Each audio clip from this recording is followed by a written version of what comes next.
제99차 정책조정회의를 시작하도록 하겠습니다. 먼저 홍영표 원내대표 모두가 함께했습니다. 미 국무부가 오늘 오전 북한산 석탄 반입 논란에 대한 논평을 발표했습니다. 미 국무부는 북한산 석탄 반입에 대해서 한국 정부를 신뢰하며 한미 양국은 긴밀한 협력을 유지하고 있다고 답변했습니다. 또한 한국은 유엔 안보리 제재 결의안 내용에 있어 충실하고 신뢰할 수 있는 파트너라고 했습니다.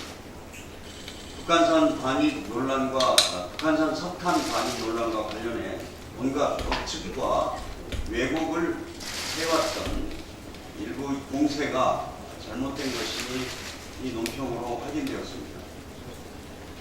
그동안 정부가 북한산 석탄 반입을 방치하고 은폐했다는 식의 비판을 하고 이로 인해서 심지어 관련된 금융기관들이 심각한 위기에 빠질 수 있다는 식의 터무니없는 유언비어까지 돌고 있는 실정입니다.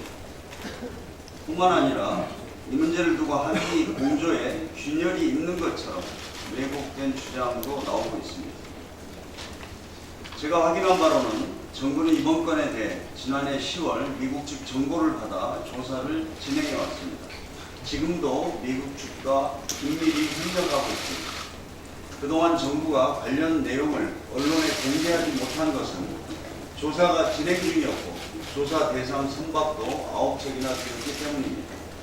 미 국무부가 오늘 논평을 통해 확인한 것처럼 우리 정부는 유엔 안보리의 대북 제재 결의를 충실히 이행하고 있습니다. 북한산 석탄 반입 논란에 대해 조만간 정부가 조사 결과를 발표할 예정입니다. 그때까지 한미 관계를 손상시킬 수 있는 불필요한 수모적 논란은 지양되어야 합니다. 삼성이 어제 향후 3년간 180조 원을 투자하고 4만 명을 직접 채용하겠다는 투자 고용 계획을 밝혔습니다. 이번 삼성의 투자 계획은 우리 경제에 활력을 불어넣을 것으로 기대됩니다. 전체 투자액의 70%인 130조 원을 해외가 아닌 국내에 투자하고 인공지능과 5세대 이동통신, 바이오, 전장, 부품 등 벤처 중소기업이 하기 힘든 미래 먹거리 분야에 대규모 선도 투자를 늘리기로 했습니다. 특히 벤처기업 육성과 산업 협력을 강화하고 최저임금 인상에 맞춰 납품 단가를 인상하는 등 협력사 지원을 확대하기로 한 것을 높게 평가합니다. 잉여 이익을 협력사와 벤처기업 지원, 일자리 창출에 사용하겠다는 것입니다. 대기업의 사회적 역할을 강화하겠다는 것이고 긍정적으로 평가합니다. 일부 언론이 발언 내용을 왜곡해서 비판했지만 지난번 제가 이야기했던 삼성 20조 취지가 바로 이런 것입니다. 대기업이 잉여 이익을 자사주 매입보다는 국민 경제의 선순환 구조에 보탬이 되도록 생산적 분야에 재투자해야 된다는 것이 저의 생각입니다. 삼성을 비롯한 대기업의 투자 계획이 차질 없이 진행되어 우리 경제 활성화와 일자리 창출에 큰 도움이 되기를 기대합니다. 노동계와 자영업자, 중소기업뿐만 아니라 대기업도 우리 사회를 구성하는 중요한 경제 주체입니다. 대기업이 해야 할 역할도 분명히 있습니다. 정부 여당이 대기업과 함께 경제 활성화와 일자리 창출을 위해 머리를 맞대는 것은 당연한 일입니다. 그렇기 때문에 대기업의 투자 확대를 부정적으로만 봐서는 안 됩니다. 무엇보다 대기업 투자 확대와 재벌개혁, 공정경제는 별개의 문제입니다. 재벌 대기업이 낡은 지배 구조를 개선하고 협력업체에 대한 불공정 거래를 근절해서 상생의 경제 구조를 만드는 일에 차질 없이 진행되어야 합니다. 오늘 이계호 농식품부 장관 후보자에 대한 인사청문회가 있습니다. 지난 3월 농식품부 장관 자리가 공석이 된 지 벌써 5개월이 되어갑니다. 인사청문 절차가 조속히 마무리되어야 농정의 공백을 메꿀 수 있습니다. 농식품 분야 현안이 참 많습니다. 농수산물 수급관리, AI와 구제역 대응, 농축산업 혁신, 남북 농업 협력 등 숱한 과제가 있습니다. 이번 청문회는 농정사령탑으로서 이 후보자의 능력과 자질을 검증하는 청문회가 되어야 합니다. 이 후보자가 청문회에서 제기되는 의혹에 대한 충분한 설명과 함께 농정 전문가로서 식견과 능력을 보여주시기 바랍니다. 이상입니다. 네, 다음은 김선현 정책위의장 모두 발언하겠습니다. 여름철에 많은 국민들께서 워터파크를 찾고 있습니다. 네 곳의 대형 워터파크를 찾는 사람만 해도 매년 400만 명이 넘습니다. 그런데 워터파크의 수질에 문제가 많다는 지적이 몇 년째 반복되고 있습니다. 워터파크에 다녀온 후에 눈, 피부 등의 질환이 생겼다는 피해 사례도 끊이지 않습니다. 어제 한국소비자원은 워터파크 수질 안전 실태 조사 결과를 발표했습니다. 눈과 피부 통증이나 호흡기 장애 등을 유발할 수 있는 물질인 결합 잔류 염소가 국제 기준을 초과한 것으로 나타났습니다. 문제는 우리나라 수질 검사 항목에는 결합 잔류 염소가 아예 빠져 있다는 것입니다. 소비자원은 미국, WHO 등 국제적 기준에 맞춰 결합 잔류 염소를 수질 검사 항목에 포함할 것을 제안했습니다. 그리고 분기당 1회 실시하도록 되어 있는 수질 검사 주기도 단축해야 한다고 제안했습니다. 국민의 안전을 위해 문화체육관광부, 환경부 등 관련 당국의 워터파크에 대한 적극적 관리가 필요합니다. 수질 검사 항목에 결합 잔류 염소를 추가하는 등 워터파크 수질을 국제적 수준으로 관리할 수 있도록 관련 규정을 개선하기 바랍니다. 그리고 대형 워터파크의 경우 한 달에도 수십만 명씩 이용하는데 수질 검사를 분기에 1회 하는 것은 부족합니다. 여름철에 한해서라도 수질 검사 주기를 단축하는 방안을 검토하기 바랍니다. 지난 7일 한국은행에서 발표한 보고서에 따르면 우리나라 여성의 경제활동 참가율은 꾸준히 증가하고 있으나 여전히 OECD 최하위 수준인 것으로 나타났습니다. 2009년 이후 계속해서 OECD 35개 회원국 중 31위에 머물러 있습니다. 여성의 경제활동 참가율이 낮은 배경은 여성의 육아 부담과 남녀 임금 격차입니다. 우리나라는 남녀 임금 격차도 OECD 국가 중에서 가장 큽니다. 2016년 기준 남성 중위임금이 100일 때 여성 중위임금은 63으로 격차가 37%에 달합니다. OECD 평균 14%의 3배에 가까운 수준입니다. 더불어민주당과 정부는 남녀 임금 격차 문제를 해결하기 위해 적극적으로 노력하겠습니다. 남녀 임금 격차 해소, 여성의 차별 없는 일자리 환경 조성, 성평등한 사회를 구축하기 위한 과제인 동시에 소득 주도 성장을 위해서도 필요한 과제입니다. 그리고 해외 선진국 사례를 보면 남녀 임금 격차가 작고 여성의 경제활동 참가율이 높은 나라들이 출산율도 높습니다.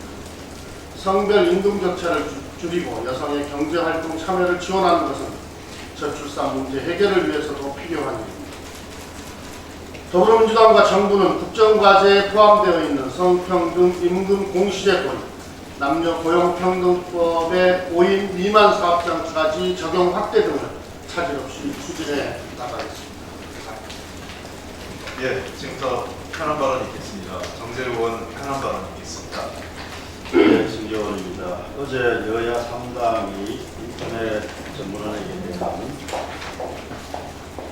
규제 완화 특례법을 8월 임시국회에서 처리하기로 합의를 했습니다. 인터넷 전문원에는 금융산업의 경쟁력을 ICT, 핀테크 산업 기술 혁신을 통하여 고도화하자는 목적이 우선입니다. 두 번째로는 금융 소비자의 선택권을 넓히자 그런 취지가 있습니다. 특히 과거 내부 업체의 저신용자들에 대한 횡포에 대해서 중금리 시장이 우리 사회에는 매우 절실한 실정이었습니다. 기존 은행권이 담아내지 못하는 이 금리 대출 시장을 인터넷 전문은행이 운영의 적용 등을 통하여 시장을 넓혀주자는 취지가 있습니다. 은행에는 국책은행도 있고 시중은행도 있고 지방은행도 있고 저축은행도 있습니다. 인터넷 전문은행은 앞서 이야기했던 국책, 시중, 지방, 저축은행 등이 고유의 업태와 시장을 바꿀 것입니다. 인터넷 전문은행은 새로운 부유한 영역의 시장을 개척을 하고 그 소비자 선택권을 넓혀주자는 취지가 더 지금 남은 숙제는 그 ICT 기업 인터넷 전문은행 투자사로 참여할 ICT 전문 기업들의 산업 자본 지분 취득 한도 이것을 어느 선까지 할 것이냐라는 부분이 남아 있고요. 뿐만 아니라 기타 분산분리 논란에 대한 우려의 목소리가 있는데 대주주들의 신용 동료를 금지한다. 재벌 자본이 인터넷 전문은행에 참여하는 것을 금지한다. 기업 대출을 제한한다. 이런 우려의 목소리들은 충분히 법안에 담아 나갈 것입니다. 그래서 분산분리 이슈가 거기에 너무 집중되는 이런 모양새는 근본 취지에 좀 어긋나는 주제다라고 보여집니다. 앞으로 8달 안에 이 정부에서 소위를 통하여 이 법안 취지를 충분히 살릴 수 있는 또 우려의 목소리를 담아내는 그런 논의를 해나갈 것이고 성과를 내도록 하겠습니다. 감사합니다. 예, 제가 편한 발언 좀 하겠습니다. 정부 여당에서 주택용 정기요금 누진제 개편안을 발표를 했습니다. 이와 관련해서 몇 가지 사실과 부합하지 않는 보도기사들이 지금 나오고 있어서 하나 말씀을 좀 드리고 싶습니다. 가장 대표적인 것이 한 언론에서 민주당이 야당 때는 누진제 개편 주장하다가 여당 되더니 핵시험하나 그친다라는 기사가 있었습니다. 이것은 조금만 사실관계를 확인하셨으면 이런 기사를 쓸 수 없는데 이런 기사가 나온 것 같습니다. 제가 사실관계에서 자료를 드릴텐데요. 이게 2016년 9월 28일 날 더불어민주당이 발표한 보도자료입니다. 이 내용에서 당시 누진제가 그 6단계 11.7배를 내린 것을 우리 당이 선도적으로 당시 2016년에 그 폭염에 따른 대책을 위해서 3단계 2.6배 안으로 제시를 했습니다. 이 안에는 누진제로 인한 국민요금 부담을 해소하고 누진제로 완화해서 두 번째 저소득층 및 사회 취약계층 지원 확대 그리고 지금 이제서야 다시 논의가 됐는데 냉방용 에너지 바우처, 기초전력 보장제 도입 등을 이미 그 당시 다 주장했습니다. 저희가. 그래서 그해 2016년 말에 저희가 지속적으로 주장을 해서 정부 여당이 그해 연말에 가서야 겨우 우리 더불어민주당이 의견을 수용을 해서 현재 그 6단계 11.7배를 3단계 3배수 안으로 후퇴해서 저희 안보다 후퇴한 안을 수용을 했고 냉방용 에너지 바우처는 수용하지 않았습니다. 즉 언론에서 얘기한 것처럼 더불어민주당이 야당 때를 개편안 주장했다가 지금은 하지 않는다가 아니라 당시 개편안을 주장해서 관철시켰다가 정답입니다. 조금만 이런 기사를 쓸 때는 좀 히스토리, 역사에 대해서 사실관계 확인하시고 담당을 했던 분들에게 몇 가지 확인 전화만 있어도 이런 오보가 안 나올 텐데 매우 유감스러운 보도기사가 나왔다고 생각을 합니다. 다시 한번 말씀드리면 더불어민주당에서는 이번에 주택용 정기요금 한시적 대체는 급하게 응급 처방으로 한시적 완화 조치를 누진제 완화 조치가 발표됐지만 근본적인 대책을 만들어 드리겠습니다. 잘 아시는 것처럼 문재인 정부 국정과제 세부 계획안에 이미 그런 내용이 담겨져 있습니다. 특히 전력 다소비형 산업구조 개선을 목표로 전기요금 산정의 원가주의 원칙과 대중소기업 등 부담 능력을 고려한 산업용 요금 체계 개편을 하겠다고 이미 말씀드린 바 있습니다. 특히 2019년에는 전원 믹스 등을 고려해서 전기요금 체계 개편 로드맵을 마련해서 가정용, 일반용, 산업용 등 전반에 대한 정기요금 체계의 개편을 내년 안으로 확정 짓겠다고 이미 우리가 국정 과제에 아주 세부적인 계획을 담고 있습니다. 이런 금년에 여름과 돌발적인 폭염과 관계없이 더불어민주당이 이미 국정기획까지 반영했다고 말씀드리고 싶습니다. 또 하나 터무니없는 기사 중에 하나 대표적인 것이 일본에서 전기료 걱정 말고 에어컨 틀어라 라는 기사입니다. 이것도 말이 안 되는 기사인데요. 마치 한국의 전기요금이 매우 비싸서 일본은 전기료 누진제 부담이 없기 때문에 전기요금을 쓰라 하는 건데, 그때 그 언론이 제공한 일본의 전력요금은 동일하게 350kW, 일본과 한국의 350kW의 경우에는 우리는 55,000원인데 동일본 전력 회사가 제공하는 일본의 전기요금은 거의 우리 돈으로 10만 원을 갖고 있습니다. 그러니까 일본이 전기요금이 싸서 에어컨 틀어라라고 정부가 발표한 게 아니라 워낙 폭염에 의해서 에어컨을 안 켜고 인해서 고령자나 독거 노인들이 사망하는 경우가 발생하니까 전기요금 때문에 목숨 잃지 않도록 에어컨을 틀라는 것이 정부의 공부 아니었습니까? 실제 우리 같은 경우가 더 달라서 일본은 민간 회사가 이미 분할돼 있고 지역별로 분할돼 있고 민간 발전 회사이기 때문에 한국 경우와 같이 정부가 전기요금에 일정 정도 개입할 여지조차 없습니다. 여지조차 없기 때문에 마치 정부가 전기요금 걱정 없이 국민들에게 써라라고 얘기하는 것은 전혀 사실관계에 맞지 않다, 이렇게 말씀드리겠습니다. 이 누진제와 관련돼서는 여러 가지 많은 오해가 있습니다. 제가 한 가지만 더 말씀드리고 싶은 거는 끝으로 마무리드리는 게, 재미있는 언론 기사가 나와서 되는데요. 지구가 너무 많은 자원을 쓰고 있다라는 국제 민간단체 기사인데, 이건 꼭 에너지에 국한된 건 아닙니다. 전 세계가 자기가 소모하는 것보다 이것을 자연적으로 재생하는 데 필요하기 위해서는 지구가 1.7개 필요하다고 하는데, 미국은 5개가 필요하고 한국이 3등으로 3.5개가 필요하는 기사입니다. 기본적으로 한국은 매우 에너지를 포함해서 자원에 대한 전반적인 다소비 국가라는 국제사회 평가라고 할 수 있겠습니다. 에너지 자원에 대한 효율적인 감축과 관리, 그리고 이것에 대해서 국민 부담을 줄여가는 두 마리 토끼를 더불어민주당에서는 정부 여당과 정부와 협의해서 책임있게 추진해 나가겠습니다. 내년까지 반드시 국민의 부담을 덜어드리고 에너지 자원 체계를 효율적으로 할 수 있는 시스템을 만들도록 최선을 다하겠습니다. 이제부터 회의를 비공개로 전환하겠습니다.